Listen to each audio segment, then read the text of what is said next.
Hari ini kita belajar bagaimana menjadi orang yang dapat mengalahkan raksasa.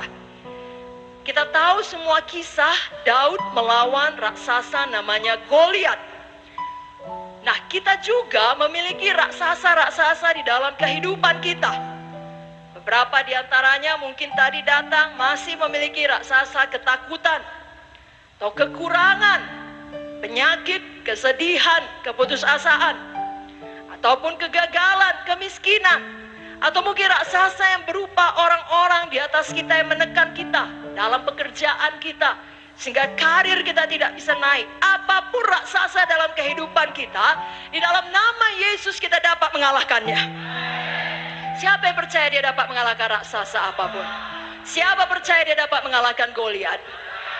Kita lihat ciri-ciri Daud mengalahkan Goliat supaya kita juga memilikinya. Yang pertama sekali, Daud patuh dan tunduk pada otoritas di atasnya. Kita tahu Daud sudah diurapi jadi raja. Nabi Samuel datang mengurapi dia. Dalam 1 Samuel 16 ayat yang ke-7 dikatakan, Tuhan berkata pada Samuel, karena abang-abang Daud lewat, Samuel mau mengurapi mereka, tapi Tuhan berkata, jangan pandang parasnya, jangan pandang perawakannya yang tinggi, aku telah melihatnya. Aku telah menolaknya. Bukan yang dilihat manusia, yang dilihat Allah. Manusia melihat apa yang di depan mata, tapi Tuhan melihat hati. Kemudian datang Daud, apa kata Tuhan? Bangkitlah, urapilah dia, sebab inilah dia. Lalu Samuel mengambil tabung tanduk yang berisi minyak, mengurapi Daud di tengah-tengah saudaranya. Dan sejak hari itu dan seterusnya, berkuasalah roh Tuhan atas Daud. Jadi jelas Tuhan melihat hati Daud. Tuhan juga melihat hati kita malam ini. Itu adalah modal untuk mengalahkan raksasa kita. Katakan amin. Dan ketika Tuhan melihat hati Daud, melebihi yang dilihat manusia, perawakan, paras, kehebatan luaran ini, Tuhan memilih Daud. Pada zaman itu Tuhan memakai nabi-nabinya, dia memakai Samuel untuk mengurapi Daud. Sekali lagi, Daud jelas telah diurapi di tengah-tengah saudaranya, di hadapan keluarganya, menjadi raja atas Israel. Tapi Daud ini rela jadi pesuruh. Semua berkata pesuruh. Rela jadi pembantu, rela jadi bawahan oleh bapaknya untuk mengantar makanan bagi abang-abangnya.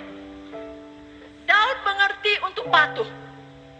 Saudara, kalau mau mengalahkan raksasa dalam kehidupan kita, ciri pertama yang harus kita miliki, kita harus mengerti, mau untuk patuh dan tunduk pada otoritas rohani yang ditetapkan Tuhan di atas kita. Dan di atas segalanya, otoritas rohani tertinggi adalah ini, firman Tuhan. Matius 24 ayat 35 jelas berkata, langit dan bumi akan berlalu, tapi firman Tuhan, perkataan Tuhan tidak akan bisa berlalu. Tuhan tidak dapat memberkati pelayanan kita, pekerjaan kita, rumah tangga kita, bahkan kesehatan kita, kalau kita tidak tahu untuk hormat dan tunduk, atau patuh atau taat, sama itu, kepada orang tua kita, otoritas di atas kita. Karena Tuhan tidak dapat melanggar firman-Nya. Berkat turun ketika ada rasa hormat dan taat. Saya bacakan Efesus 6 ayat 1-3. Hai anak-anak, taatilah orang tuamu di dalam Tuhan, karena haruslah demikian. Hormatilah ayahmu dan ibumu. Ini adalah suatu perintah yang penting, seperti yang nyata dari janji ini, supaya kamu berbahagia. Katakan, supaya saya bahagia. Dan panjang umurmu di bumi. Katakan, supaya saya panjang umur. Kalau kita kesana kemari memiliki satu hati yang berontak, satu hati yang keras, tidak bisa kita mengalahkan raksasa kita. Karena kita berlawanan dengan Efesus 6 tadi. Kita coba lawan jalan Tuhan. Tuhan, ada masalah saya, ada raksasa saya, tolonglah Tuhan. Tapi dalam hidup kita, kita teruskan dosa kita. Kita teruskan pemberontakan kita. kita teruskan kesalahan kita. Bukan Tuhan tidak mau menolong. Karena bagi Tuhan, lebih penting mengubahkan hati kita daripada mengubahkan keadaan kita. Jadi mari kita luruskan hati kita seperti Daud. Ada dua perkara di dalam Efesus 6 ayat 1 sampai 3 ini. Yang pertama taat atau patuh atau tunduk. Yang kedua hormat. Keduanya harus kita kerjakan. Tuhan Yesus sendiri taat, patuh, tunduk kepada kehendak Bapa. Tuhan Yesus tidak mengerjakan sesuatu dari kehendaknya sendiri. Kenapa demikian? Karena Tuhan tahu ada berkat yang besar dari tunduk, dari taat, dari patuh. Tapi Tuhan juga tahu ada konsekuensi yang tidak baik bila kita tidak menghormati otoritas. Dan konsekuensi itu akan semakin berat seiring dengan bertambahnya umur kita.